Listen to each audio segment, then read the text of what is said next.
Muito bom dia, senhoras e senhores, queridos amigos, que aqui comparecem para nosso 14º Congresso Estadual da APPREM, o Intercâmbio Internacional de Previdência. Queremos, desde já, agradecer imensamente pela valiosa presença, o interesse e participação de todos no assunto e, com muita honra, hoje teremos esta palestra com o renomado economista, o ministro Maílson da Nóbrega. Convidamos para a composição, nesse momento, o presidente da APPREM, Luiz Carlos Brenha.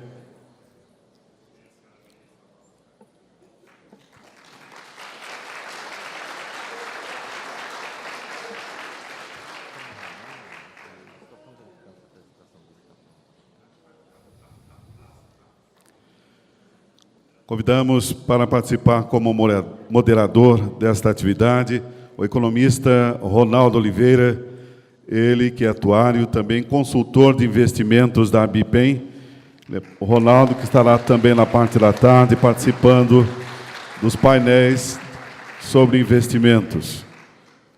Ronaldo também que é palestrante e todos já também muito conhecido de todos vocês como consultor de investimentos, não só da ABIPEM, mas também da APPREM, dos institutos de previdência. E nesse momento, com muita honra, convidamos nosso palestrante, Dr. Maílson da Nóbrega, foi ministro da Fazenda, foi presidente do Conselho Monetário Nacional, é economista, consultor e palestrante. Seja muito bem-vindo, Dr. Maílson da Nóbrega.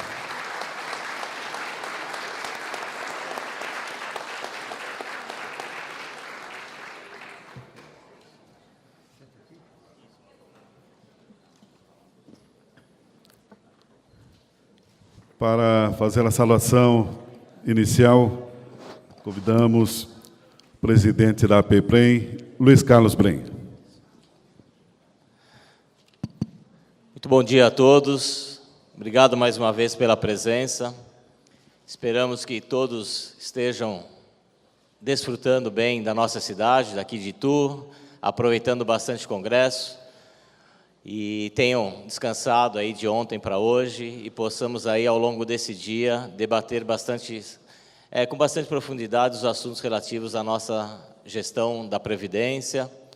E hoje temos agora na parte da manhã a honra de poder estar recebendo o Dr. Maílson da Nóbrega, que vai passar um pouquinho da sua experiência, do seu conhecimento e trazer para nós informações de grande relevância e importância para a nossa gestão de investimentos, a gestão dos recursos que vão garantir a previdência dos nossos segurados. Então é importante poder compartilhar e agradeço, Dr. Maílson, por receber e aceitar o nosso convite, estar aqui conosco hoje, podendo traduzir um pouquinho e explicar para nós os seus ensinamentos em relação à política, em relação à economia, para que a gente possa aprender cada vez mais. Então, muito obrigado mesmo. Agradeço o Ronaldo, que vai estar conosco aqui, mediando essa mesa, para que a gente possa, aí, ao final, abrir para algumas perguntas e respostas, e a gente possa aí, conversar um pouquinho sobre esse tema que é bastante fascinante para todos nós. Então, doutor Maílson, seja bem-vindo a Itu. Obrigado por estar conosco no Congresso Estadual de Previdência. Eu passo a palavra para o senhor. Fique à vontade, por gentileza. Muito obrigado, doutor Brenha. Bom dia a todos. Olha, embora a apresentação sobre a perspectiva da economia brasileira, eu vou passar 2 terços do meu tempo falando de política. Por quê? Porque nós vamos ter em outubro as mais importantes eleições presidenciais desde a redemocratização em 85. Dela depende o futuro do país, para o bem ou para o mal.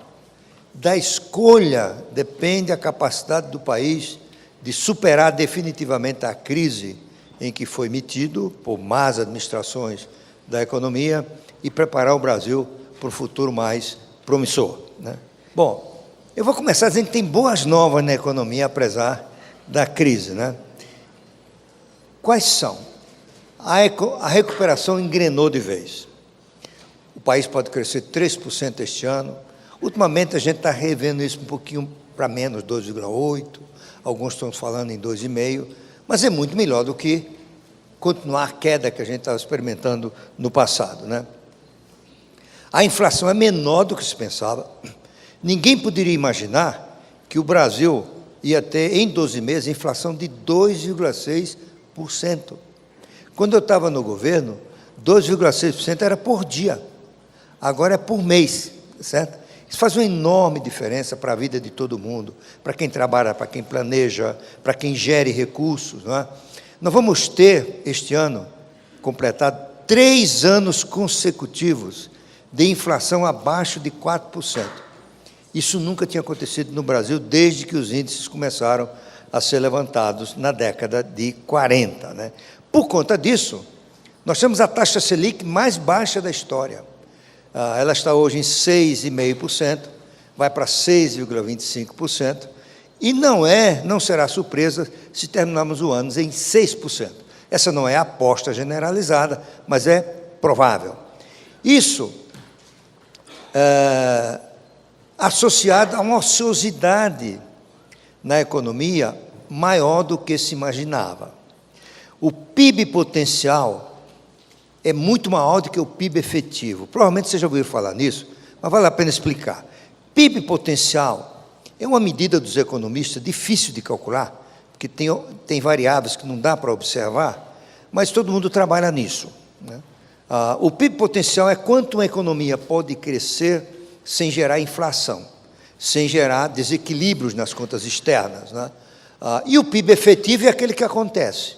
A diferença entre o PIB potencial e o PIB efetivo, os economistas denominam de hiato do produto, ou ociosidade, certo?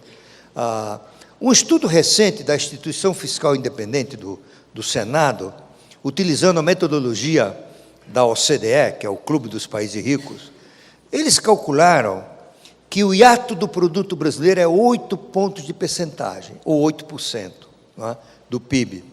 O que significa dizer o seguinte, em termos práticos, a economia cresceu 1% o ano passado, podia ter crescido 9%.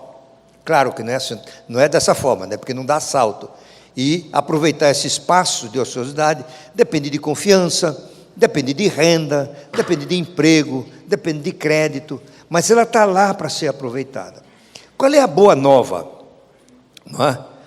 É que o PIB pode crescer 3% ao ano ou mais durante 3, talvez até 4 anos. Não é? Até recentemente se pensava que o PIB ia crescer 3 e pouco, perto de 4 no próximo ano, e depois desaparecia isso, porque a ociosidade já tinha sido preenchida. E se não houvesse mais investimento, mais reformas, esse processo se esgotaria, não é? E a economia ou cairia, o seu ritmo de crescimento, ou, para crescer mais, geraria inflação, né? Muito bem. Eu acho que vou terminar acertando, já estou acertando. Isso é uma boa notícia para o próximo presidente da República, se ele for um presidente reformista, por 2 razões. Em primeiro lugar, porque se ele for um presidente reformista, ele vai começar com a reforma da Previdência, conhecida de vocês. A reforma da Previdência, se aprovada, ela começa a afastar o Brasil da insolvência fiscal. Portanto, os horizontes do país começam a se desanuviar. Ele, em seguida, vai fazer uma reforma tributária, que vai aumentar a eficiência da economia, permitir aumento da competitividade dos produtos brasileiros no comércio exterior. Ele vai ampliar a participação do setor privado em infraestrutura, melhorando a operação da logística, que gera mais eficiência, né? E tudo isso vai, em algum momento, se transformar em crescimento, porque tudo isso gera produtividade. E também, vocês sabem, a produtividade é a principal fonte de riqueza de um país, não é? A riqueza de um país, que é medida pelo PIB, não é? Ela vem de 3 fontes básicas: o investimento em máquinas, equipamentos, instalações, a mão de obra que se incorpora ao processo produtivo e a produtividade. Para você ter uma ideia, os Estados Unidos, que são um país rico, nos últimos 90 anos, mais ou menos, 80% do crescimento da economia americana se explicam por ganhos de produtividade. No caso brasileiro, um caso de sucesso, que é o agronegócio, que vem crescendo há 50 anos de forma ininterrupta, 94% do êxito do agronegócio brasileiro se explica por produtividade. Muito bem, se a economia começa a ganhar produtividade, o potencial de crescimento vai aumentando, né? E a possibilidade de continuar crescendo a 3, talvez 4, talvez 5, aumenta muito. E aí o próximo presidente da República, ele pode esperar, mesmo que as reformas que ele faça não gerem efeito imediato, mas ele se beneficia dessa ocupação da ociosidade, e ele mantém a popularidade alta. E lá para o fim do governo dele, as reformas já estão dando resultado, ele se reelege, não é? E aí, o que significa? Nós podemos ter 8 anos de um período de modernização do país, não é? Portanto, depende muito de que a gente se eleja. O que pode atrapalhar isso? Se a gente eleger um populista em 2018. Aí tudo que eu falei aqui multiplica por -1, é o contrário, tá certo? Vai ter inflação, vai ter crise, o país não cresce, a confiança cai, o desemprego diminui, aumenta e tudo mais, né? Então, eu vou deixar perguntas, eu vou deixar a parte de economia para vocês fazerem perguntas. Eu queria dar esse recado, tá? O resumo desse recado é: nós estamos saindo da pior recessão da história, estamos caminhando para consolidar esse processo, tem várias notícias favoráveis circulando, sinalizando um futuro melhor, depende de quem seja eleito. Tem uma outra vantagem para o futuro, é que o Brasil construiu uma plataforma, uma série de condições, que se nós tivermos um bom governo, essa é a plataforma de lançamento, né? Eu selecionei aqui o que me parece as principais. Por exemplo, o Brasil tem instituições sólidas, particularmente aquelas que controlam o governo, a imprensa, o judiciário, o Ministério Público, a forma como as pessoas pensam, não é? Houve uma deterioração das instituições no Brasil, nos anos do PT, mas elas afetaram, sobretudo, o ambiente de negócios, porque o sistema tributário piorou, a legislação trabalhista piorou, a gestão das empresas estatais piorou, a corrupção se tornou sistêmica, mas naquilo que é importante para o futuro do Brasil, o PT não alterou, nem poderia ter alterado, né? A imprensa livre, por exemplo, né? E esse conjunto, que também a gente pode comentar, se vocês quiserem, aprofundar um pouco, né? E esse conjunto coloca o Brasil numa situação de países democráticos que construíram formas democráticas de renovação da liderança, né? Então, a gente escolhe o presidente ou a presidente a cada 4 anos, e a substituição do presidente, se ele não der certo, não será feito pelo voto ou pelo impeachment. Não é mais por golpe, não é mais por revolução. Quer dizer, países que atingem esse patamar, como o Brasil já atingiu, se diz são países que têm a renovação pacífica e permanente de suas lideranças, né? A alternância do poder é parte desse processo, né? Então, isso é uma garantia. Os instituições que controlam o governo estão sólidas, né? Muito bem. Outra coisa, o Brasil tem uma base industrial complexa e diversificada, né? A indústria sofreu muito. Eu aprendi hoje, vindo aqui para Itu, a quantidade de cerâmicas que desapareceram aqui, empresas que se mudaram, né? A indústria perdeu competitividade, fruto de má gestão, da deterioração da logística, do sistema tributário e assim por diante. Mas a base industrial ainda é muito complexa do Brasil. O Brasil tem a indústria mais complexa do mundo emergente depois da China. Só a China vence a gente nesse quesito. E eu gosto sempre de lembrar, o Brasil tem coisa muito sofisticada. Por exemplo, o Brasil é o 3º maior produtor de aviões, não é? Algum de vocês deve viajar aí, vez por outra, para a Europa, e você sente aquele orgulho, senta num avião na Europa, é um jato da Embraer, não é? Isso realmente prova, tanto assim que a Boeing agora quer ter parte de controle da Embraer, e não teria esse interesse se a Embraer não fosse o que ela é, né? Eu tenho um amigo que diz, mas não dá esse exemplo da Embraer, Porque a Embraer tem uma vantagem que ninguém tem. Qual é? A mercadoria dela voa, né? Então, ela não tem que andar pelas estradas esburacadas, pelos portos. Mas não é isso. A Embraer é o que é pela qualidade de seus projetistas, de seus engenheiros, de seus dirigentes, não é? Outra coisa que é importante nesta plataforma, chamemos assim, o Brasil tem um agronegócio competitivo, não é? O Brasil é o maior êxito do agronegócio no mundo nos últimos 50 anos. Nada parecido aconteceu no mundo como o agronegócio brasileiro. Só para você ter um resumo disso aí, nos últimos 50 anos, a gente multiplicou por 5 a produção de grãos. Com a área plantada só dobrou, não é? O Brasil é o único país que tem disponibilidade de terra para dobrar a área cultivada sem derrubar nenhuma árvore. Nenhum país tem isso. E somos o primeiro produtor e exportador de uma quantidade grande de produtos. Nós somos número 1 na exportação de soja. Batemos os Estados Unidos.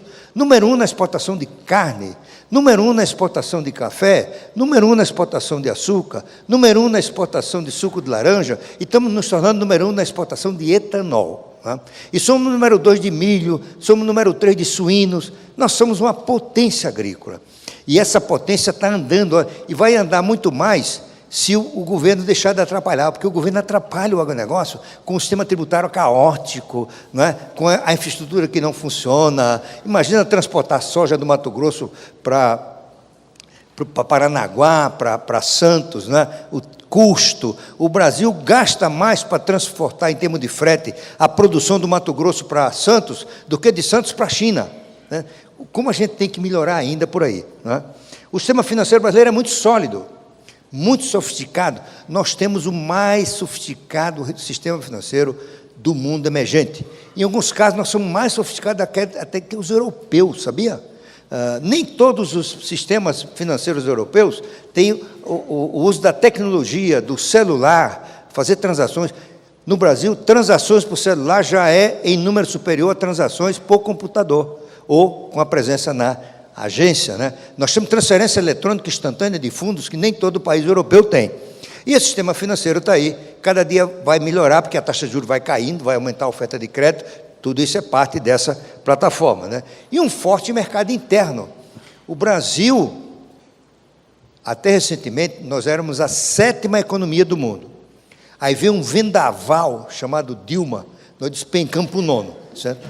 Aí agora esse vendaval está desaparecendo, nós estamos voltando para o 8º, daqui a 2, 3 anos nós voltamos para o 7º. Mas você sabe que, por volta de 2010, 2012, nós quase batemos a Inglaterra como a 6ª economia do mundo. Daqui a pouco a gente vai chegar lá, não é? Mas realmente vamos perder uns bons 10 anos nesse negócio, né? E o Brasil tem alarme de incêndio. Isso também, se vocês quiserem, a gente explica. Alarme de incêndio é o sentido de alarme mesmo, né? Quando o alarme soa, é porque vinha alguma coisa, as pessoas se preparam, são treinadas para isso. Alarme de incêndio em política é o conjunto de instituições que permitem detectar os erros, investigar os erros, a corrupção, a má gestão, e adotar providências para investigar, para punir, para prender e para destituir os governos incompetentes. Esses alarmes de incêndio são muito sofisticados no Brasil. Aqui na América Latina, só um país rivaliza conosco nessa questão política de instituições, que é o Chile. O Chile é um pouquinho mais avançado do que a gente, não é? E é um país de enormes oportunidades, né? Isso nenhum de vocês pode duvidar das enormes oportunidades do Brasil. Muito bem, vamos ver então na parte política. Olha, é muito cedo para você fazer projeções seguras de eleições, até porque o eleitor brasileiro só se conecta com a eleição a partir de julho, esse ano depois da Copa do Mundo.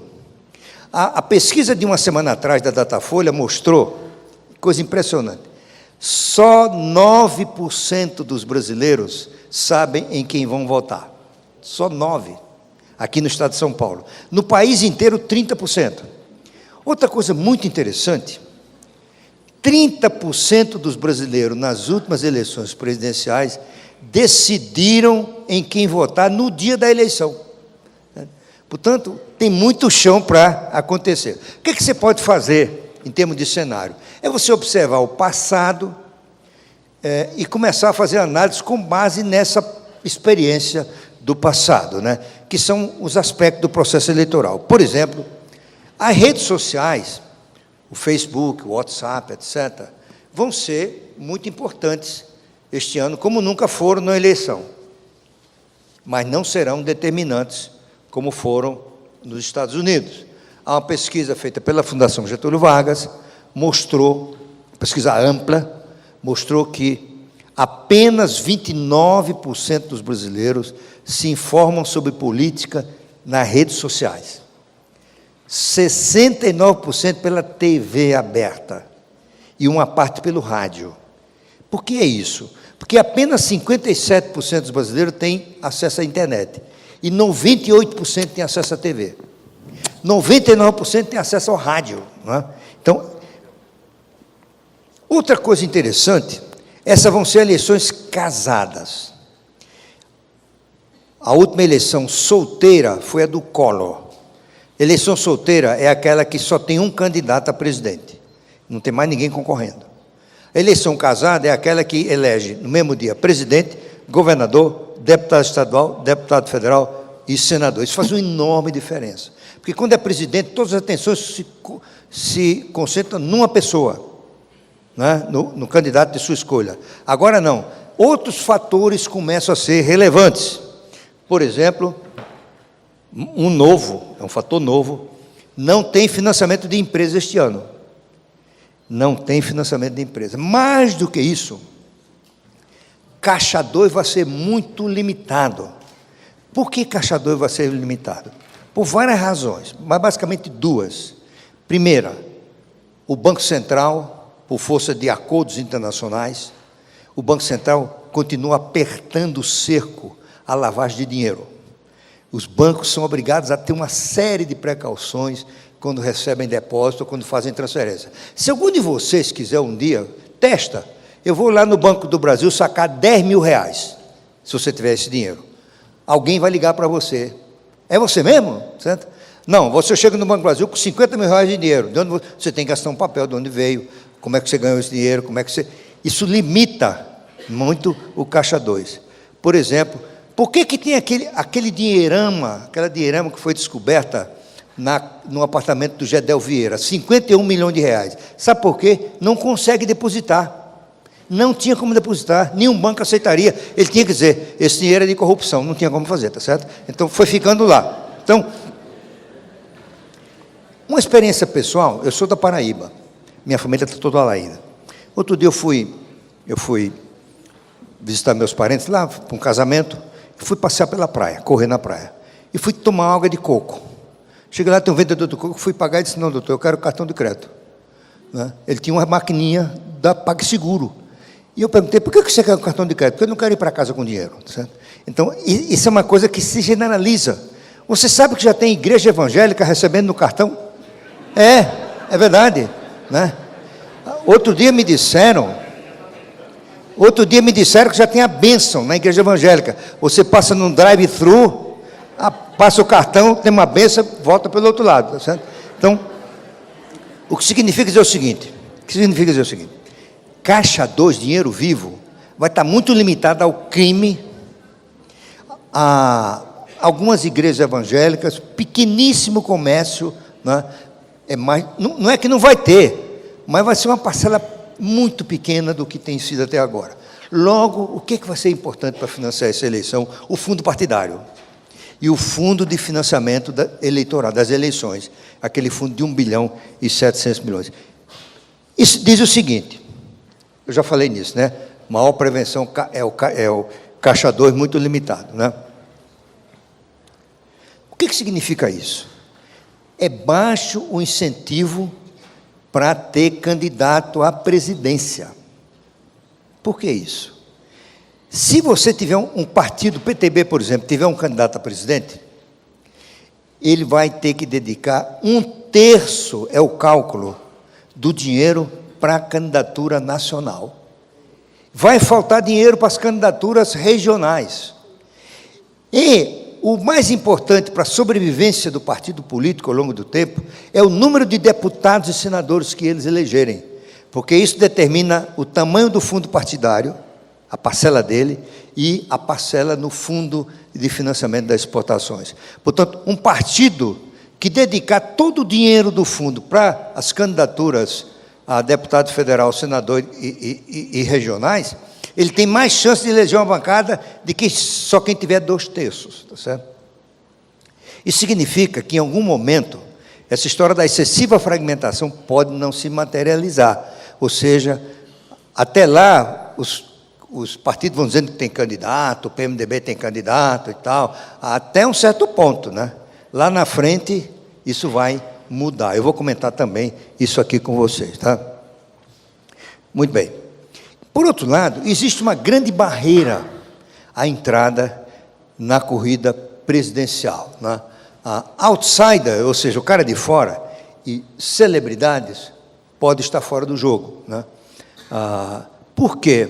Porque ele precisa ter tempo de TV, dinheiro, tempo de rádio, estrutura. E como a eleição é casada, cada diretório municipal, em torno dele, girarão candidatos a deputado estadual, federal, senador, governador, que impulsionarão a candidatura federal. O outsider, o cara que é novato, ele não vai ter nada disso, entendeu? Então, é muito pouco provável que a gente eleja um outsider este ano, pela lógica, tá certo? Pela lógica, o Joaquim Barbosa está fora do jogo, o Huck, para o bem dele do país, desistiu, tá certo? Imagina o Cid sair do caldeirão do Huck para dirigir o país, vai uma diferença enorme, né? Então, ele fez muito bem, né? Muito bem. E como eu falei aqui, o eleitor se liga nas eleições a partir de julho, agosto. Muito bem. Agora vamos falar um pouco do MDB. O MDB será um partido super relevante nessas eleições. Aliás, ele sempre foi nos últimos anos, né? Tem uma lógica do PMDB. Primeira lógica, ele aprendeu lições de 89 e 94, né? Ou seja, aprendeu que fama e poder não garante êxito. Eu estava no governo nas eleições de 89 e eu tinha um grande amigo no ministério, depois foi governador de Santa Catarina, ele era ministro da Ciência e Tecnologia. E ele foi um dos coordenadores da campanha do Ulisses. Ele dizia, Maílson, o doutor Ulisses está eleito, não precisa fazer muito comício, não, ele está eleito. Porque o doutor Ulisses era uma figura nacional de grande respeito, de grande admiração. Ele era o senhor das diretas, o presidente da Constituinte, o presidente do PMDB, o presidente da Câmara, estava eleito. Ficou em 7º lugar. Certo? Caramba! Veio em 94, agora a gente vai com o governador de São Paulo, a gente vai ganhar. Quécia. Ficou atrás do Enéas.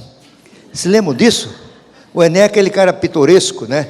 Fala, meu nome é Enéas. O Quécia teve menos votos que o Enéas. O PMDB chegou à conclusão que é o seguinte, olha, ter poder não é ter o presidente. Ter poder é participar do condomínio de poder, não é? Então, você participando do condomínio do poder, isto é, da coalizão, você como partido tem direito a meia dúzia de ministérios. Nessa meia dúzia de ministérios, você pode nomear centenas e centenas de superintendentes, diretores, gerentes, um monte de gente que vai trabalhar nos estados pela eleição dos seus deputados, ou reeleição, né? Alguns casos que a gente viu até via corrupção, como foi o caso da Petrobras, né? E o que isso provoca? O MDB hoje, né? Ele elege uma bancada grande. Essa bancada grande o torna atrativo para a próxima coalizão, que vai dar uma meia dúzia de ministério. É uma roda, não é? Um círculo virtuoso. É por isso que tinha uma analista política, que ela falava muito na CBN, o nome dela é... vou esquecer, não vou me lembrar aqui. Meu Deus. Lúcia Hipólito. A Lúcia Hipólito dizia assim, olha, ninguém governa o país sem o PMDB. E ninguém governa o país com o PMDB, tá certo? Porque o PMDB está lá para ajudar a governar e atrapalhar também, né? Então,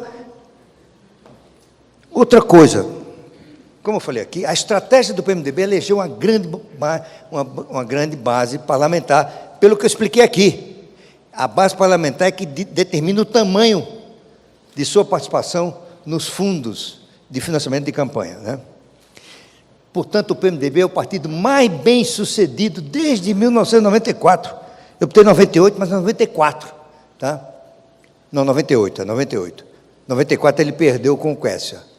Então, nenhum partido é tão bem sucedido. Ele esteve em todas as coalizões de governo desde então. Ele esteve no poder. É o único partido que esteve no poder desde 98, né? Escuta, por que esse partido vai perder mudar essa lógica, certo? Então, o PMDB terá, o MDB, um forte incentivo para apoiar um outro candidato competitivo.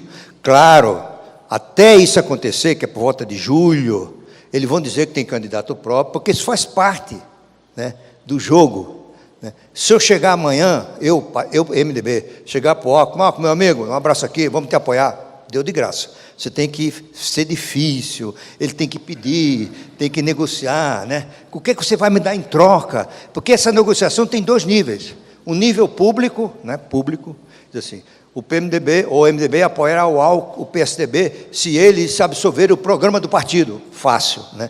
E tem aquela coisa, a porta fechada. Vou levar o quê? Quantos ministérios? Né? O meu amigo vai ter que cargo. Isso é da política, não estou condenando, é assim todo mundo também, tá certo?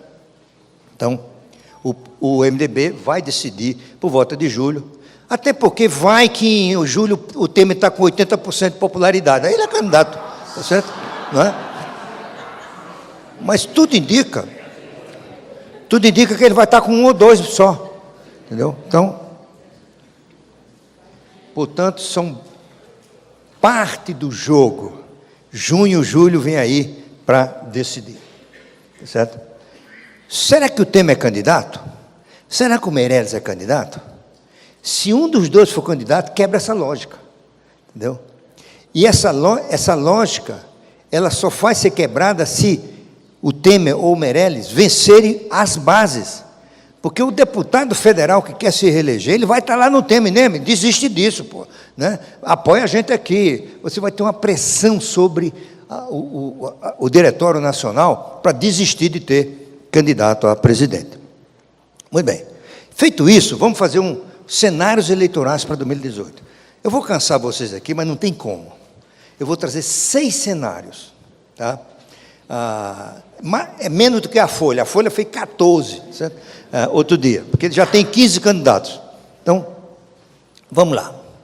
Primeiro cenário, 30% de chance de acontecer. Elege um populista. Esse populista, ele seria eleito por uma fragmentação do centro. Então, tudo que é partido aí que está anunciando candidato, vai ter candidato. PMDB, o MDB, DEM, todo mundo vai ter candidato. O que acontece? Quando você tem muita gente no centro, a média cai e eles não conseguem ir para o segundo turno. Então, quando isso acontece, os extremos vão para o segundo turno. Isso aconteceu em 89, não é? Tinha 8 candidatos parecidos, nenhum foi para o segundo turno. Maluf, Covas, Afif, por aí fora, né? Quem foi para o segundo turno? Lula e Collor. Teve isso o ano passado, 86, no Rio.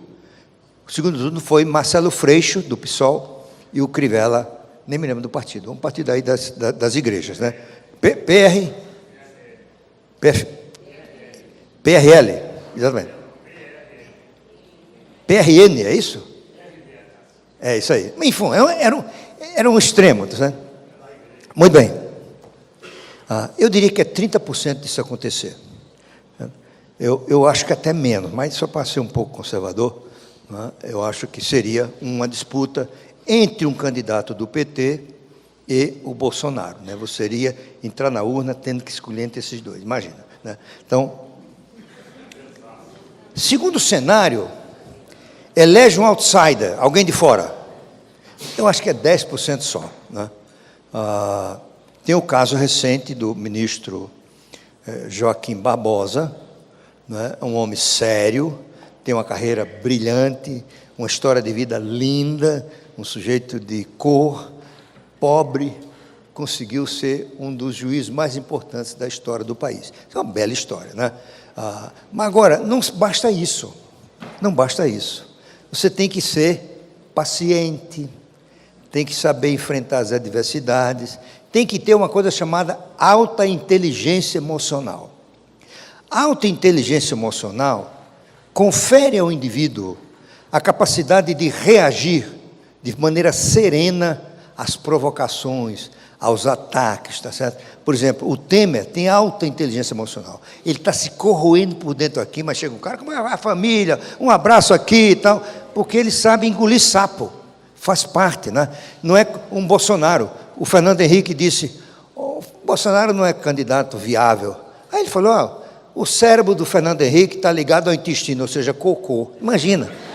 Não é assim que você reage, entendeu? Não é assim que você reage, né? Então, o Joaquim Barbosa, ele ainda está para provar que ele tem paciência, que ele tem habilidades. E depois, se eleger, governar. Você tem que lidar com partido, né? Lidar com tantos partidos na presidência. Não basta se eleger. Eleger é uma etapa. A outra, talvez mais difícil, é governar. Você governar com 27 partidos, né? Você tem que receber pessoas execráveis, você recebe para almoçar, né? Aperta a mão do cara, depois lava, mas tudo bem, mas aperta, entendeu? E depois é o seguinte, o Congresso que virá aí é igual ao que está aí. Vocês veem, vai ter uma renovação de nomes, mas não de processos. Como dizia Ulisses Guimarães, um congresso pior do que este, só o próximo, certo? Então, não vamos chegar a tanto, né? Mas vai ser a mesma coisa, a negociação de cargos e tudo. O presidente tem que ter essa capacidade de criar um cordão de isolamento de uma série de cargos. Eu não negocio o ministro da Fazenda, o presidente do Banco Central, o ministro da Saúde, o ministro da Previdência, o ministro, sei lá, da Educação, o resto eu negocio, certo? Tenho que negociar. Ninguém se dá conta. Sabe quem foi o ministro da Justiça do Fernando Henrique? Renan Calheiros. Foi o ministro da Justiça do Fernando Henrique. Portanto, tem que engolir essas figuras, né? Muito bem. Então, eu acho que tem 10% só, a meu ver, de chance disso acontecer, né? Além do mais, o Barbosa, ele concorreu por um partido muito complicado. O PCB é mais complicado para formar alianças de que o MDB. E vai ter essa pressão para não ter um candidato. Vai ter muita gente trabalhando para rifar o Barbosa, porque isso libera dinheiro para a campanha a deputado federal e senador, né? Então, se vier alguém de fora, a gente está em maus lençóis. Ele é um homem de bem, mas sem preparo para dirigir o país e negociar num complexo sistema político que é o brasileiro, né? O cenário 3, né? Eleição de um candidato de centro. Como é que acontece o candidato de centro? O centro se coordena, o MDB não tem candidato, o DEM não tem, o PTB não tem. Eles juntam em torno de uma candidatura. E isso gera todos os instrumentos para uma campanha, porque a decisão vai se dar na campanha. E para isso é preciso ter tempo de TV, tempo de rádio, estrutura municipal e dinheiro, certo?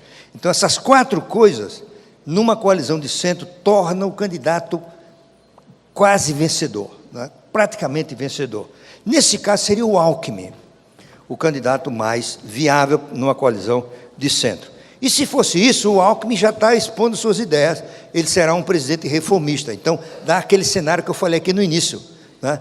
4 anos de popularidade com a economia crescendo e mais 4 anos para completar o ciclo de reforma, né? É um ciclo virtuoso de reforma e crescimento. O que pode dar diferente disso aí?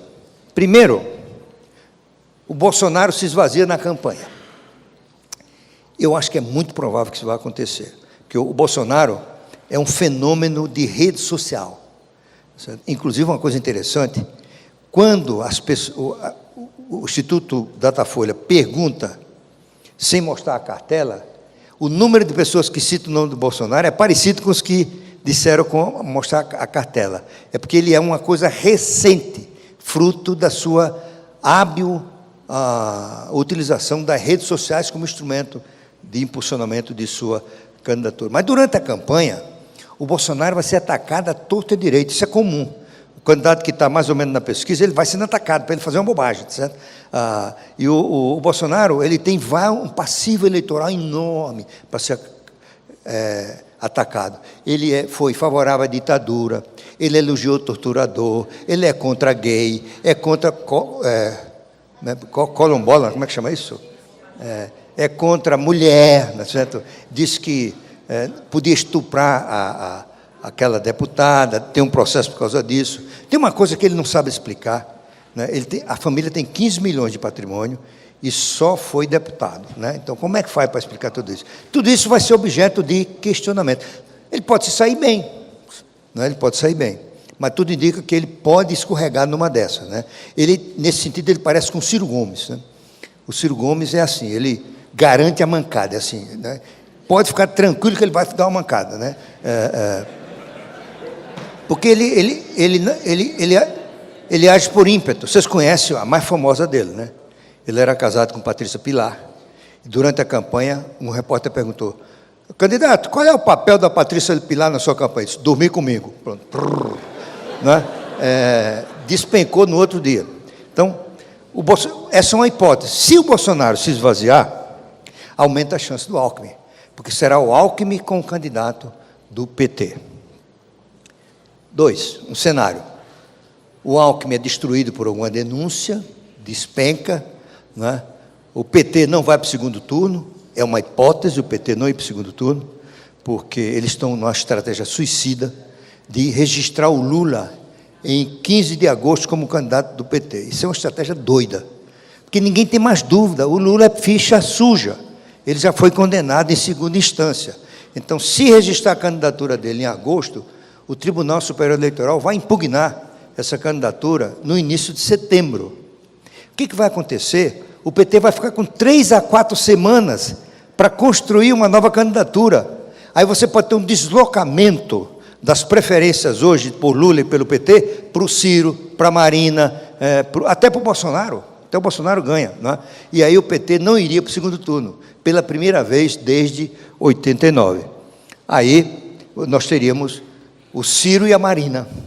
Eu acho que o Ciro é mais competitivo no debate, ele é muito bom de debate, né? Então, o Ciro seria o próximo presidente, aperta o cinto, mas seria ele, tá certo? Muito bem.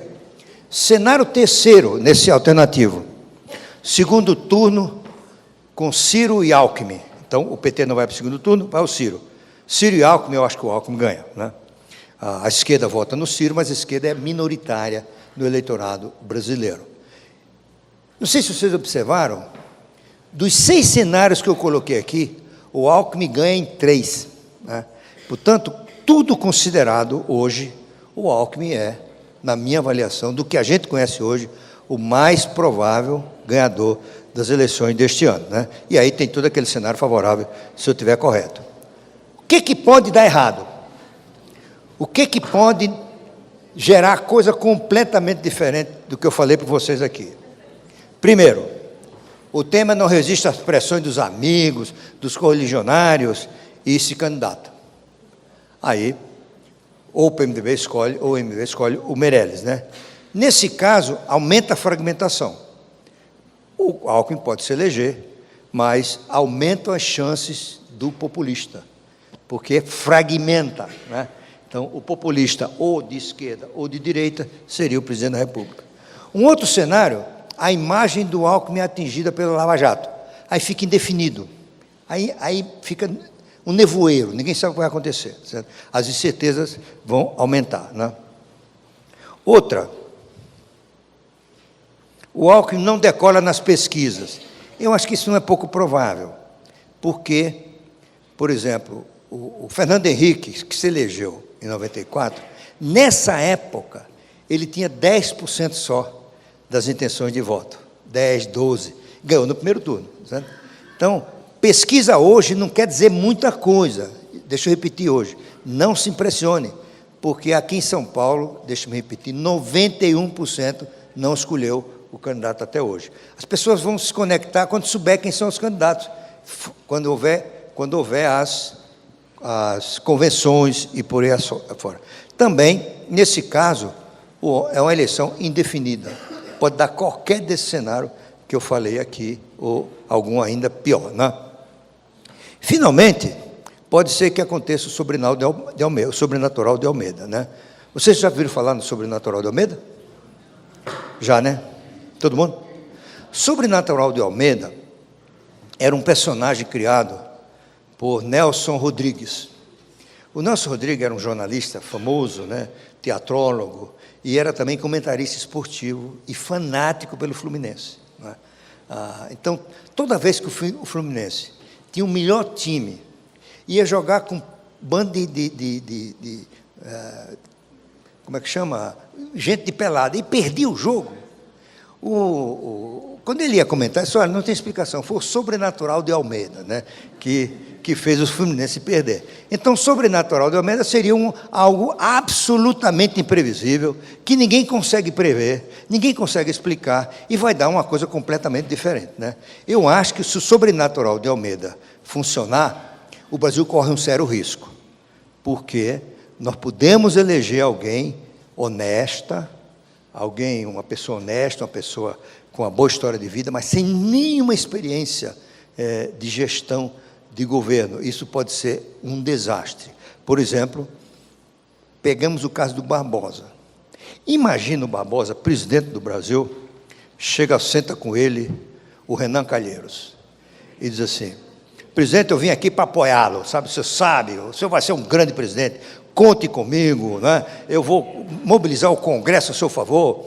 Agora, aproveitando, presidente, o meu cunhado é um economista muito competente, ele gostaria de ser diretor do Banco Central, certo? Aí senador, o Brasil mudou, agora é o mérito. Desculpa, mas eu não vou atender. Então se dane, presidente, tá certo? Porque ele vai votar e começar a trabalhar contra. Então não tem como fazer isso. Dizer assim, eu vou ignorar o sistema político, não tem como. Esse sistema político é o que temos, e você só governa se operar o sistema político, é o que o Fernando Henrique costuma dizer, né? Você tem que operar o governo dentro desse sistema político, né? Às vezes está assim com asco, recebendo um político, mas tudo bem, como é que está? A sua irmã vai bem, você tem que saber o nome da irmã dele e tal, por aí fora, né? Então, esse é um cenário muito ruim para o país. Em resumo, é o seguinte: 3 coisas que eu queria deixar aqui para vocês. Primeiro, o ambiente de curto prazo, vale dizer até outubro, é um ambiente bom. Tem aqui acolá uma dúvida, o que é que o Trump vai fazer, né? Se ele vai ter uma guerra, se ele vai complicar a situação americana, né? Tudo indica que os juros nos Estados Unidos vão subir por conta até da reforma tributária do Trump. Isso significa que o dólar vai se valorizar mais, isso significa que a gente pode ter um pouco mais de desvalorização aqui no Brasil. O câmbio que estava em 3,25, 3,30, já deu 3,45 ontem, pode chegar a 3,50, 3,60, dependendo da situação nos Estados Unidos, no mundo, e da eleição no Brasil. Isso gera pressão inflacionária, não é? Isso pode gerar dificuldade do Banco Central gerir ou exercer o seu papel de controle da inflação, né? Você pode despontar aí um candidato populista que galvanize, né, a opinião pública, encante as pessoas, mas sem nenhuma condição de exercer bem o seu mandato, né? Isso os mercados financeiros vão perceber, isso tudo gera queda de confiança, não é? Aí o dólar pode ir para 4, mas eu diria que tudo indica que estamos com um ambiente, tanto econômico quanto político, para uma normalidade, e o país vai cada vez mais se normalizando. Como diz o Zé Roberto Mendonça de Barros, o Beto Mendonça, numa bela entrevista no Estadão desse fim de semana, o Brasil está se tornando um país cada vez mais normal, tá certo? Estamos saindo dessa bagunça. E tem muita coisa para fazer. E se elegermos alguém, não precisa ser o Alckmin, alguém da estatura, da experiência dele, para inaugurar um ciclo de reforma, nós vamos ter um período, eu diria, brilhante de recuperação do Brasil nos próximos 8 anos. É isso. Muito obrigado.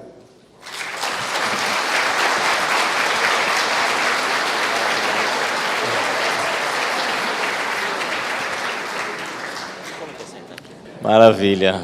Obrigado, doutor Maílson. Excelente explanação a respeito do cenário político e econômico.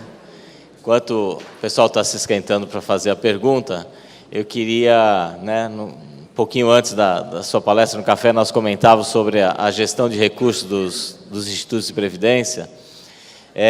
Falávamos da Previdência Complementar, que tem hoje um patrimônio superior a 800 bilhões de reais. Falávamos do regime próprio Previdência, que tem um patrimônio a nível Brasil de recursos para investir de 170 bilhões de reais ou mais.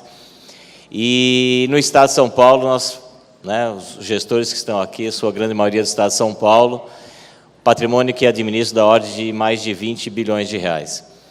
E considerando essa situação do sobrenatural de Almeida, ou seja, incerteza total, para nós gestores, como foi dito, uma taxa Selic abaixo aí dos 7%, nós estamos falando de chegar a 6% talvez esse ano ainda, não temos mais condição de conquistar grandes rendimentos com títulos públicos, o caminho aí para um pouco mais de risco, com ações, com outros ativos aí, um pouco mais de risco, mas com o cenário de certeza total fica muito difícil. Eu gostaria de saber se o senhor tem algum conselho que o senhor possa dar para nós gestores de como administrar muito bem esse recurso para garantirmos no mínimo 6% de rentabilidade mais a variação da inflação. Olha, Breno, antes de responder, eu gostaria de fazer um registro aqui do que a gente conversou no café. A queda da taxa Selic está abrindo o caminho para uma revolução no crédito no Brasil. Essa revolução ela vai se dar pela crescente importância do mercado de capitais como provedor de crédito da economia brasileira. Como a gente sabe, vocês sabem, tanto quanto eu, essa confusão não existe em você, embora na opinião pública, as pessoas acham que mercado de capital é bolsa, e mercado de capitais é variável e fixo, não é isso? Então, tem toda a parte de papéis de renda fixa que financiam alguma atividade econômica ou social. Então, nos Estados Unidos, o último número que eu vi, entre 75% e 80% do crédito, às vezes 85%, vem do mercado de capitais, inclusive para pequena e média empresa, para capital de giro, tem fundos especializados em comprar recebíveis de pequenas e médias empresas, chama-se Money Market Fund. E o investimento é financiado essencialmente pelos investidores institucionais, que são as entidades de previdência pública e privada, os fundos de investimento e as seguradoras. E no campo dos fundos de investimento, cada vez mais, como o Brasil está aumentando o número de ricos, por bem ou por mal, mas está aumentando o número de ricos, é cada vez mais presente famílias que têm um patrimônio tão agigantado que elas próprias gerem com profissionais, são chamados family offices. Portanto, vocês que gerem entidades de previdência, do regime de previdência do serviço público, regime dos servidores municipais, vocês terão grande importância no financiamento da economia brasileira nos próximos anos. Isso é crescente. Especificamente quanto ao presente momento, eu acho que, diante das incertezas, esse não é um momento de grandes voos ousados. Tá certo? Você tem que ser mais conservador, não aumentar, eu acho que não é a hora de aumentar, na minha opinião, a parcela do patrimônio investida em renda variável, a não ser uma ação que ninguém tem mais dúvida de que é uma ação de primeira ordem. Aconselhar-se o máximo que puder. Vocês têm hoje, os bancos brasileiros instituíram seus departamentos dotados de atuários, de economistas, de engenheiros, de estatísticos, que fazem cenários, a maioria dá de graça desses cenários, desde que você, de graça, modo dizendo, daqui a pouco ele quer que você seja cliente dele, que você compartilhe a gestão do fundo com ele. Mas seja como for, existe uma disponibilidade enorme de informações para formar juízo de riscos, de construir cenários e de estar pronto, né, para a mudança rápida do cenário. Essa é uma qualidade que vocês têm, né? A capacidade de gerenciar uma carteira e mudar de posição na medida que o cenário se altera. E eu diria que, em resumo, é prudência associado ao maior volume de informação, tanto do cenário político quanto das tendências da economia.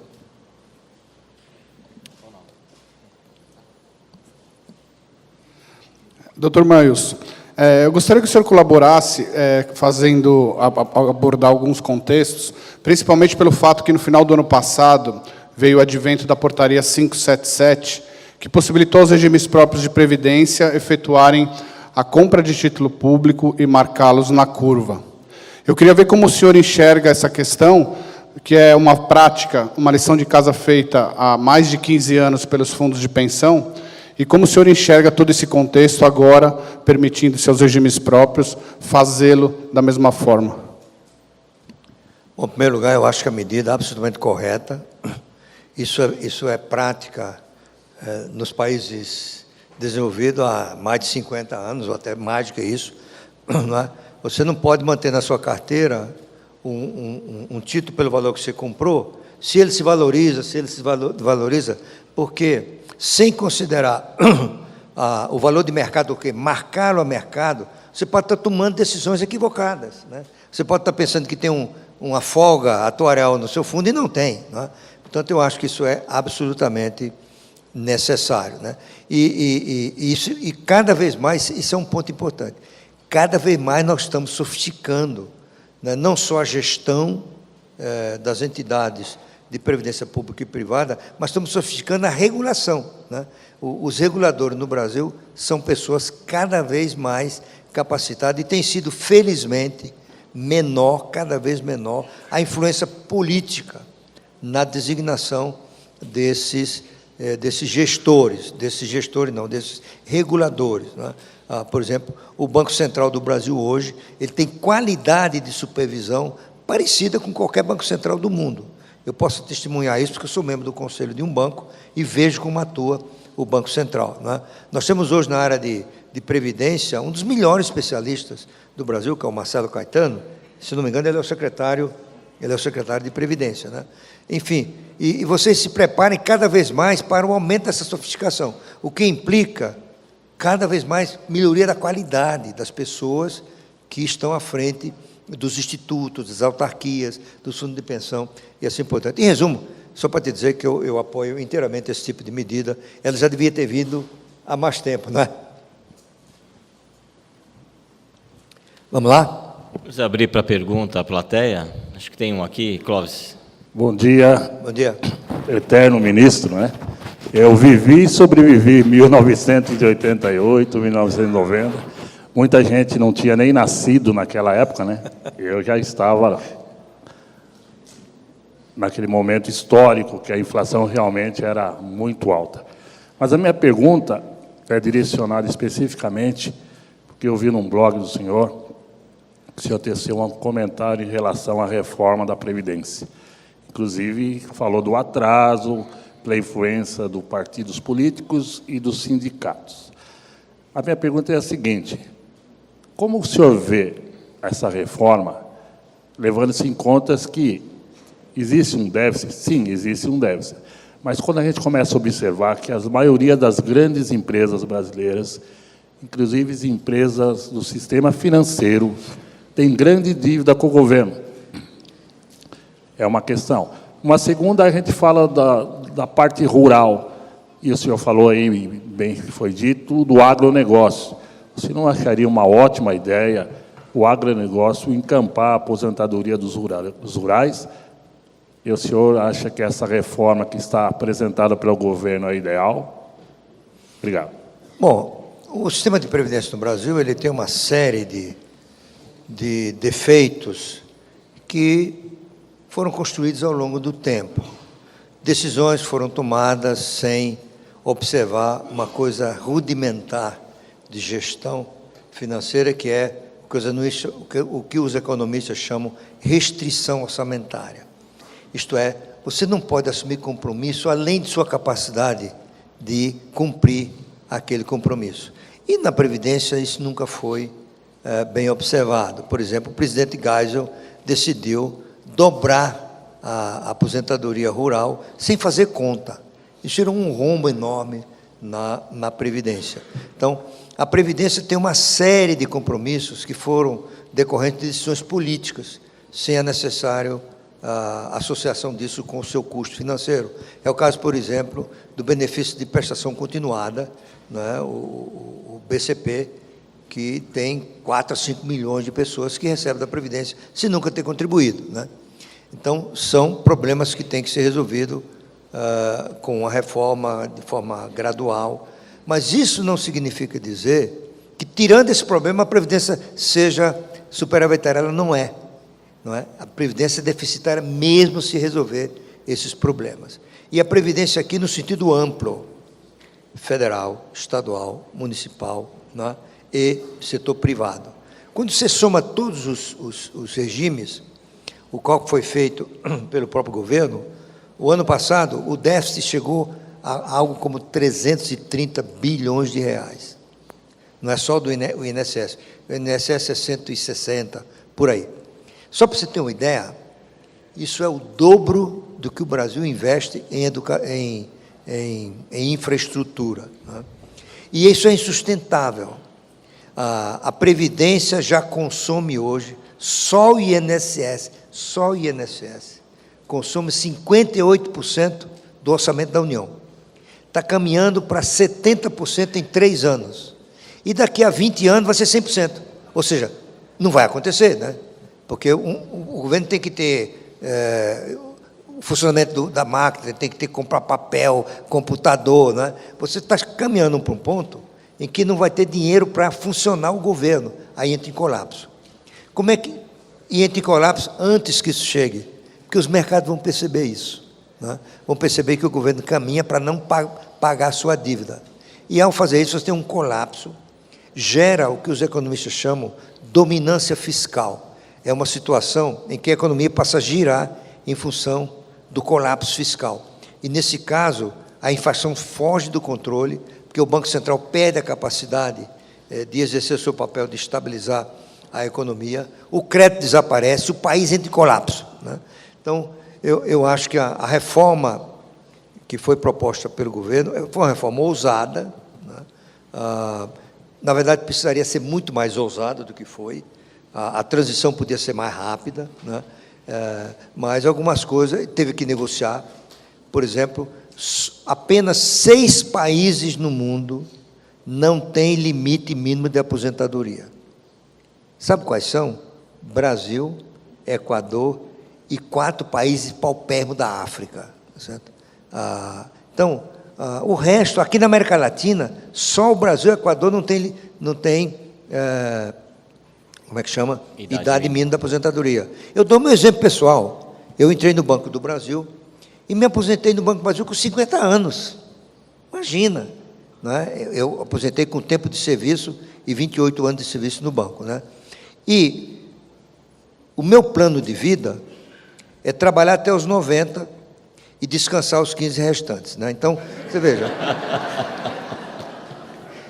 Imagina, eu me aposentei com 50 anos. Você tem vários casos de professoras que se aposentam com 40 anos, 45, né? E como mulher vive mais do que homem, né? Você tem vários casos de professoras que se aposentam e ganham a aposentadoria por um tempo superior ao tempo que trabalharam. Não precisa fazer conta, não vai dar certo, tá certo? Então, a Previdência é essencial. E mais, ela tem um componente de injustiça, que é as aposentadorias generosas de certas categorias do setor público. Se você vê, por exemplo, a média de aposentadoria do Ministério Público Federal, média, é 28 mil reais, a média. Isso não é sustentável. Não é? A média no Congresso é 26 mil reais. A média no setor privado é 2 mil e pouco. Entendeu? Então, você tem gente se aposentando no governo federal com 40 vezes mais do que se aposenta um indivíduo do setor privado. Pior, não contribuiu para isso. Se tivesse contribuído, tudo bem, pô, né? você tivesse um fundo contribuído para isso, não contribuiu, né? Como é que chega a isso? Pelo jeitinho, plano de classificação de carga aqui, outro plano de classificação da carga acolá, um benefício judicial aqui, outro benefício judicial acolá, né? Isso tudo vai sendo incorporado. Portanto, e essa previdência, mesmo que essa reforma seja aprovada, ela é um processo, ela vai ter várias reformas. Por quê? Como a expectativa de vida está aumentando, 65 anos é pouco. A Europa inteira, quase toda, já está em 67 anos. Daqui a pouco vai ser 70, né? A pessoa se aposentar com 70 anos. E mais, não é? Isso é bom para a economia, porque as pessoas trabalham mais. E como nasce menos gente do que nascia, você precisa que as pessoas passem mais tempo trabalhando, porque senão a economia pode sofrer com escassez de mão de obra, certo? Em alguns países, há um estímulo para o aposentado voltar a trabalhar, porque eles não geram mais gente, né? Nasce menos gente. E como as pessoas estão vivendo até 80, 90 anos, nada mal que se aposentou aos 65, 67, volte a trabalhar, né? Entendeu? Então, em resumo, ela é necessária, os números do governo estão corretos, não tem como esconder essas coisas, né? Agora, volto a te dizer, o governo perdeu a batalha da comunicação. Os sindicatos, a esquerda, inventou certas coisas, as pessoas acreditaram, né? Há 2 meses atrás, eu recebi uma sobrinha minha da Paraíba, todas com curso superior, e nós saímos comer uma pizza em São Paulo. Eu usei fazer minha pesquisa assim, né? No universo de 3 pessoas. Eu perguntei, o que vocês acham da Previdência, da reforma da Previdência? Vocês são a favor? Somos contra. Por que vocês são contra? Todas com curso superior. Vocês são contra. As pessoas vão morrer antes de se aposentar. Eu falei, quem disse isso para vocês? Eu vi nas redes sociais, né? Você fez conta? Não. Pois isso é mentira, certo? E o governo não conseguiu vencer essas mentiras, tá certo? Vocês estão fazendo pergunta muito inteligente, eu não consigo responder rápido. Bom dia, doutor Maílson da Nóbrega. Catanduva, Isaac. O senhor falou agora há pouco sobre meio político. Eu trabalho com o público e o que a gente ouve muito é dizendo o seguinte: aquele primeiro candidato que disser que não vai mudar a lei da Previdência, nesse eu voto.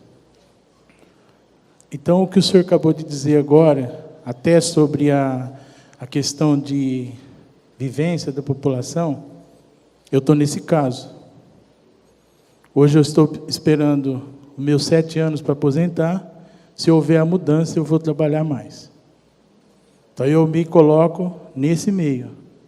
Então, acho que muitos aqui estão se colocando nesse meio. E que eu penso assim, aquele primeiro que falar, eu não vou mudar a Previdência, eu voto nele. É certo que eu estou pensando? Qual a colocação do senhor quanto a isso? E eu tenho uma outra questão também, no seguinte,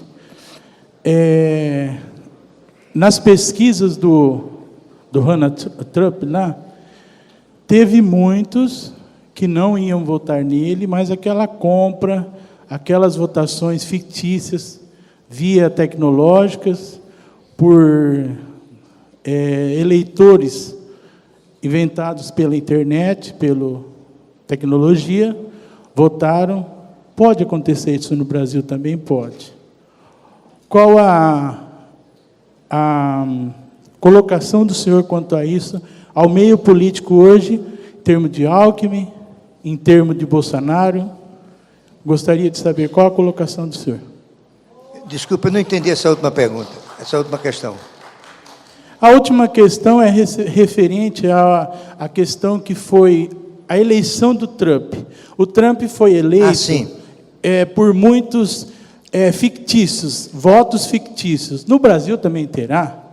Então, diante disso, qual que é a situação dos que estão mais... Sendo que no estado de São Paulo, que ele tem 9%, é um estado exemplo do Brasil, tem 9% ainda decisos, e 30% o país.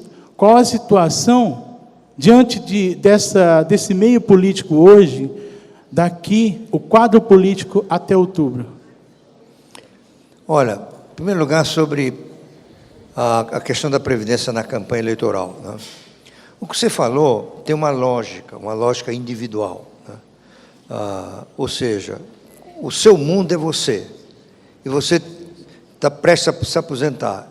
Então, você reconfessou aí que você é contra qualquer coisa que atrapalhe a sua aposentadoria. Isso é muito razoável, é de se esperar, né? O que cabe ao político, ao líder, né, é transformar a visão individual dos indivíduos numa percepção coletiva, né? E dizer o seguinte: gente, eu tenho que pensar no coletivo, eu tenho que pensar nas pessoas que daqui a 10 anos não vão receber, né? Eu tenho que dar a minha contribuição.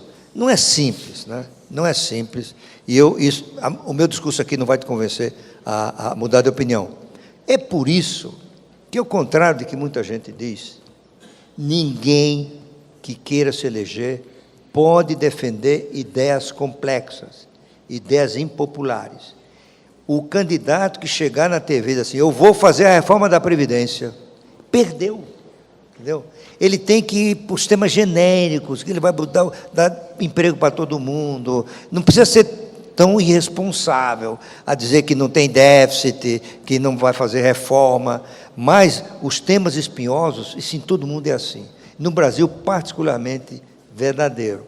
Na realidade, o grande compromisso de um político, e eu observo eleições, pelo menos há 60 anos no Brasil, né, o grande compromisso se dá depois de eleito. Então, quando você é eleito, no discurso de posse, aí você manda a sua plataforma, tá certo? Vou fazer isso, porque não tem mais risco de perder, né? Segundo lugar, Trump. O Trump é um fenômeno muito estudado hoje no mundo inteiro, certo? Eu estou acabando de ler uma matéria que saiu na revista New Yorker, uma matéria longa, de 20 a 30 páginas, sobre o Trump. É uma coisa assustadora, o despreparo dele, o narcisismo, os equívocos. Ele é ignorante em questões básicas de economia, né? E essa matéria é sobre o assessor de segurança nacional dele, né? E nos Estados Unidos, nos anos 40, o governo criou um departamento de segurança nacional.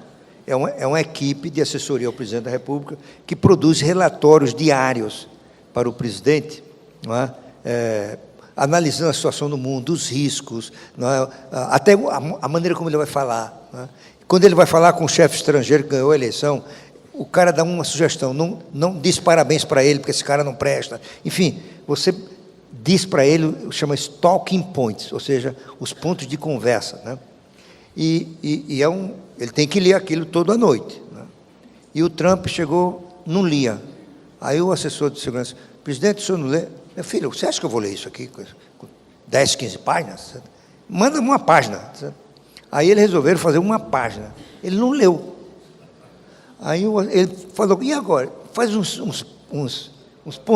bullets aí, que é capaz de ler. Pô. Ele também não leu. Então, é um homem despreparadíssimo, né? E se elegeu, eu ficaria horas falando aqui, mas tem o seguinte: saiu um livro recente nos Estados Unidos, ele foi best-seller, foi um dos mais vendidos nos Estados Unidos, provavelmente vai ser editado em português. Quando for, comprem e leiam esse livro. É de 2 professores da Universidade de Harvard. Em inglês é How Democracies Die, ou seja, como as democracias morrem. E eles mostram que, ao contrário do que as pessoas pensavam, as democracias não são eternas. Elas podem, em algum momento, fracassar. E muitas vezes elas fracassam porque alguém usa a democracia para destruí-la. Então, há 2 exemplos recentes: o caso de Chávez, na Venezuela. Ele se elegeu no processo democrático e destruiu a democracia na Venezuela, e está o país arrasado hoje. Um outro caso mais recente é o caso da Turquia, também, que está cada vez mais um governo autoritário. E tem o caso do Trump, porque o Trump, os pais fundadores da nação americana, na Constituição de 1787, eles tiveram cuidado de criar regras para evitar um demagogo virar presidente da República, né? E, para isso, eles evitaram a eleição direta. Nos Estados Unidos, você não vota para presidente, você vota para um colégio eleitoral. E a lógica é: esse pessoal que vai ser eleito como delegado de um colégio eleitoral, têm muito mais informação, muito mais educação, eles sabem escolher melhor, né? E, ao longo do tempo, a escolha do candidato de cada partido, e os partidos surgiram alguns anos depois, nem partido tinha no início, né? Eles escolhiam o candidato numa salas fumacentas, todo mundo fumando charuto, e reuniam os caciques do partido e escolhia o candidato. E a chance de ter um demagogo era zero. Então, ou ganhava o Partido Democrata ou do Partido Republicano, né? Isso funcionou durante 100 e tantos anos, sem ter um demagogo, né? Tinha até gente incompetente, mas não um demagogo, um populista.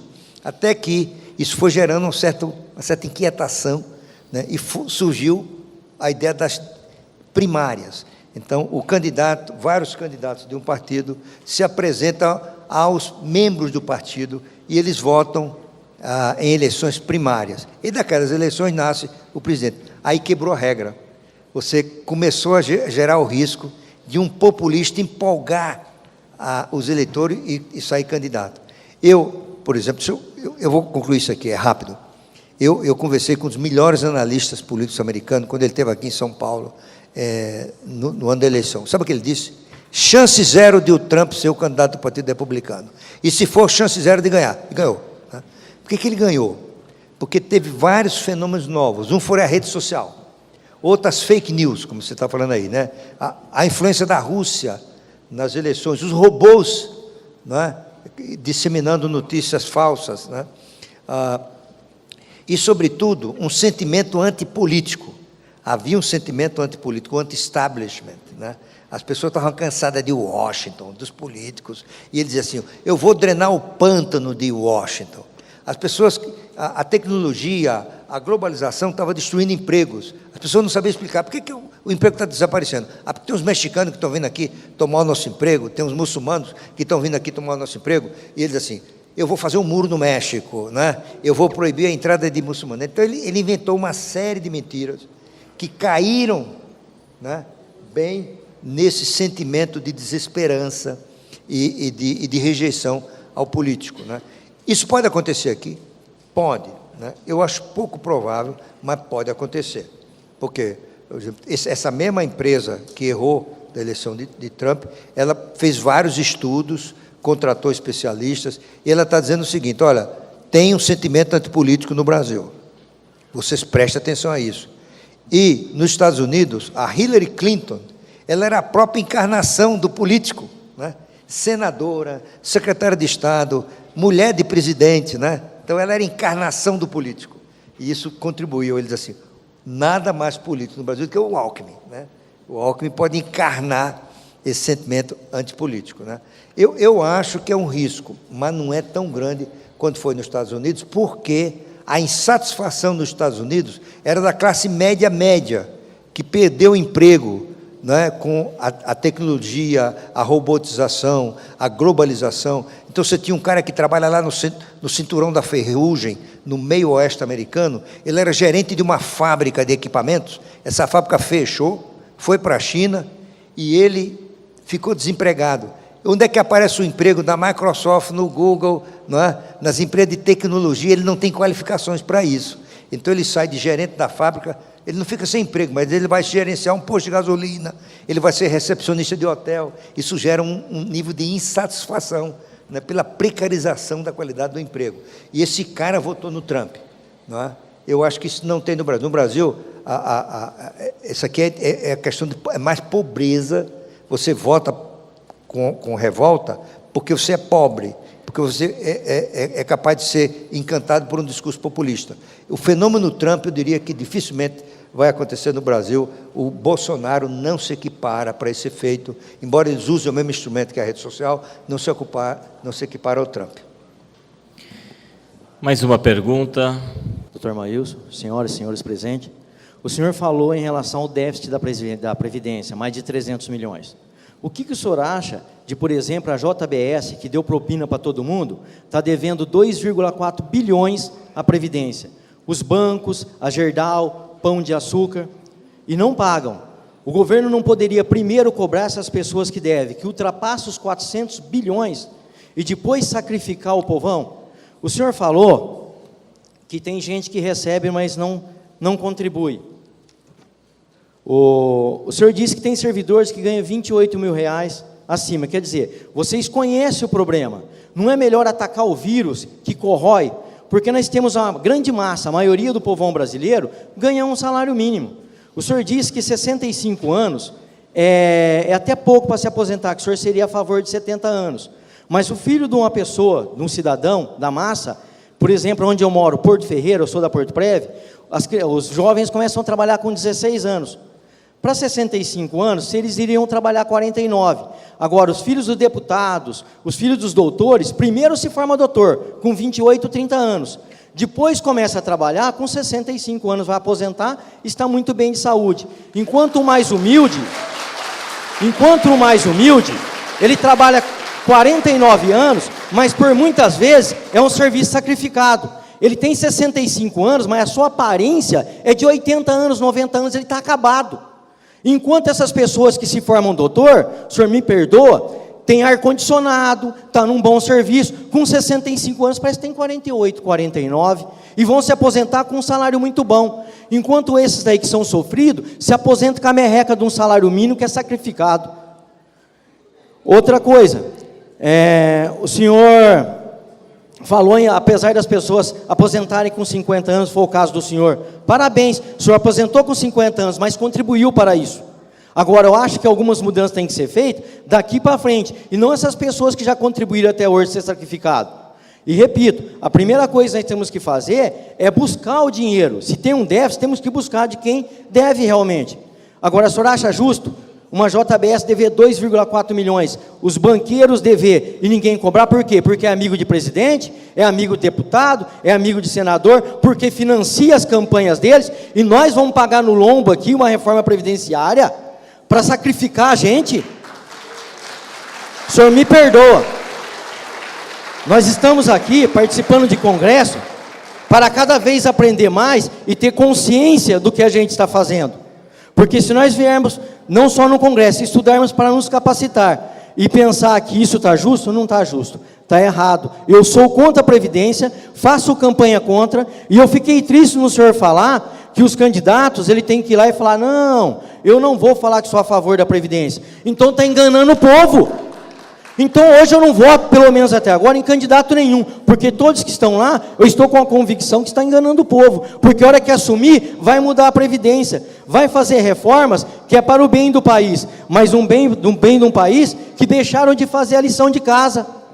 Então, eu queria saber a opinião do senhor, se deve se cobrar a JBS, se deve se cobrar os banqueiros, as grandes empresas, para depois sacrificar o nosso povo que já é sofrido por um país que tem um salário mínimo, me perdoa, de miséria, que R$900 não dá para fazer muita coisa não. E são esses que trabalham, elevam esse país, sustentam esse país, enquanto lá em cima estão roubando e metendo a mão no povão. Muito obrigado, desculpa alguma coisa.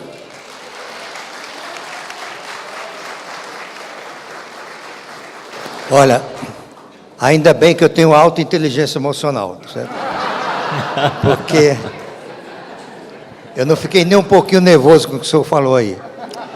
Deixa eu te dizer algumas coisas. Em primeiro lugar, o senhor entendeu mal. Eu não disse que eu sou favorável a 70 anos de idade. Eu disse, na Europa caminha para 70 anos. E é verdade, certo? Eu sou favorável a 65. Por que 65? Porque é isso que prevalece no mundo inteiro. Você já ouviu falar num país chamado Bolívia? Muito mais pobre do que o Brasil, com expectativa de vida mais baixa do Brasil. Lá é 65 anos. Na Venezuela é 65. Na Argentina é 65. Esse é o padrão mundial. O errado somos nós, que aposentamos mulheres com 45 anos de idade. Isso é insustentável. Segundo lugar, eu sou absolutamente favorável a cobrar as dívidas que as empresas têm com o INSS. Ninguém pode ser favorável a isso, seria louco, desonesto até, não é? Dizer, não deve cobrar do JBS, coitadinho, não. Qual é o erro do seu raciocínio? Que é o erro muito comum, é confundir fluxo com estoque, certo?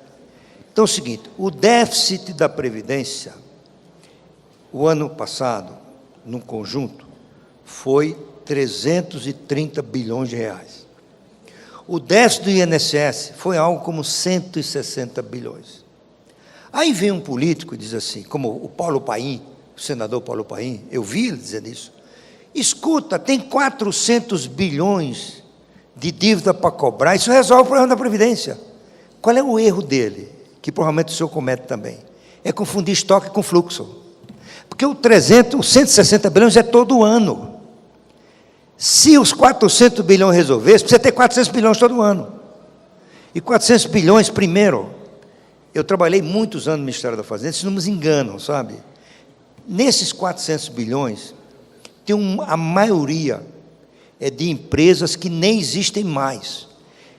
Porque a regra do sistema de finanças públicas no Brasil impede o administrador de cancelar uma dívida. Então, se você for hoje no INSS, sabe quem está devendo lá? A Varig. Já ouviu falar na Varig? A VASP.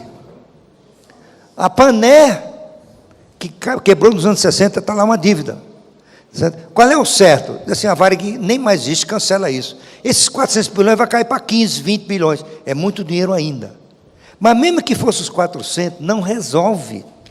Porque você enfrenta um buraco de um dia e não do seguinte. Segundo lugar, não é? A experiência mundial e brasileira mostra que você não resolve o problema da Previdência, o custo vai cair sobre os pobres. Portanto, essa reforma não é contra pobre. Essa reforma é contra rico.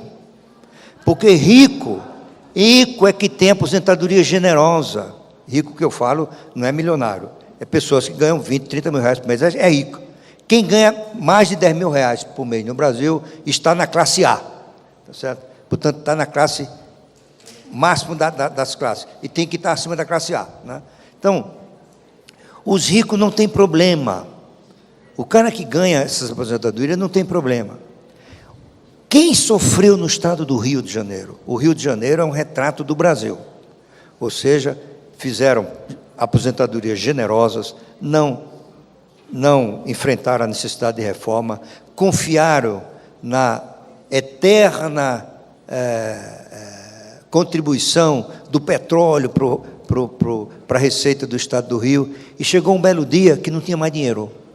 Não tinha mais dinheiro, e o Estado no Brasil ele tem uma desvantagem em relação ao governo federal. Ele não pode se endividar. Os Estados estão proibidos de emitir títulos. Então, se faltou dinheiro, falta mesmo. Então, o que aconteceu no Estado do Rio? O Rio começou a não pagar os aposentados. E a gente viu nos jornais quem eram os aposentados que sofriam. Eram os pobres. Eram os idosos que não conseguiam comprar remédios, muitos morreram. Tá certo? Rico, nenhum aposentado rico do Estado do Rio sofreu, porque ele tem suas reservas, ele tem outros empregos, ele tem patrimônio. Portanto, essa é uma coisa que a gente tem que se convencer. Reforma previdenciária não é uma reforma contra pobre, não é uma reforma contra nenhuma categoria, é uma reforma para viabilizar o sistema de previdência social no Brasil. Essas verdades têm que ser ditas.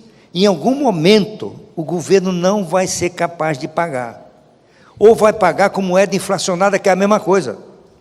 E nós temos dois exemplos europeus de país rico, Grécia e Portugal. Os dois foram obrigados. O primeiro, a Grécia, não pagou aposentado, ficou vários meses sem pagar aposentado, e Portugal e depois a Grécia cortaram 30% das aposentadorias. Da aposentadoria, não teve direito adquirido, porque o que estava em jogo era o futuro do país. O que estava em jogo era o futuro do país, todos tinham que dar sua contribuição. Os ricos pagaram mais imposto, o imposto de renda deles aumentou, os aposentados perderam uma parte da sua aposentadoria, em outros lugares tiveram que pagar mais, a contribuição aumentou, porque o que estava em jogo era o futuro do país. E você não pode pensar individualmente no país. Quando se é governo, não tem como pensar individualmente. Não é? Claro, fracassa, pode ser que não consiga. Nós vimos isso esta semana. A Nicarágua aumentou a contribuição previdenciária de 6% para 7%. 6% é inviável, 7% ainda é inviável. Mas ele não conseguiu 7%. O povo foi para a rua, mal informado, morreram 20 e tantas pessoas, e o governo recuou. Ou seja, ele contratou um desastre mais na frente, não é? Porque ele não teve a capacidade política de convencer a sociedade de que aquela reforma era necessária. Provavelmente, ele não tinha legitimidade para isso. Esse é outro problema. Se você tiver um presidente que é corrupto, se você é um presidente denunciado em corrupção, ele perde a legitimidade para exigir sacrifício da sociedade. Tá certo? Quando o Churchill, o célebre primeiro-ministro inglês, ele assumiu num momento grave, o Hitler dominando a Europa, daqui a pouco iria invadir a Inglaterra, e ele fez um discurso célebre. Ele disse assim: eu só posso prometer para vocês 3 coisas: sangue, suor e lágrima, certo? Porque a gente vai vencer o Hitler, mas a gente vai sofrer, e venceram, certo? E a Inglaterra voltou a ser poderosa como antes, né? Então, esse tipo de reforma é difícil por causa disso, porque entram essas mentiras, entram essas situações individuais, e, portanto, você tem que fazer uma renovação permanente da liderança para eleger alguém com capacidade de conquistar. E para concluir, ninguém faz suicídio político, né? A maioria das pessoas comprou a ideia de que não tem problema na Previdência. Então, se alguém chegar hoje assim, a minha bandeira é a Previdência, ele não se elege. E é bom que a gente eleja uma pessoa com capacidade de mobilizar o país, o sistema político, os parlamentares, em torno das reformas que evitem no Brasil que a gente se transforme no Rio de Janeiro, ou que a gente se transforme numa Grécia. É isso. Muito bem. Brilhante. Brilhante, doutor Maílson, muito obrigado. Assim, nós ficaríamos, acredito, aqui a manhã inteira, ultrapassaríamos o almoço para ficar ouvindo e conversando mais sobre esse tema que é fascinante. Mas, infelizmente, nós estamos com o horário bastante adiantado. Não vamos poder, infelizmente, fazer uma última pergunta. Nós temos um intervalo programado para agora, às 10h30, mas já são 11 horas passadas, até para a gente não atrapalhar o nosso cronograma aí das demais palestras. Então, agradeço imensamente, doutor Maílson da Nóbrega, obrigado mesmo pelos seus ensinamentos. Obrigado a todos que participaram. Nós trazemos aqui para o senhor, doutor Maílson, uma singela lembrança que o senhor leve aqui do município de Itu, da nossa entidade, como recordação. Muito obrigado. Uma salva de palmas.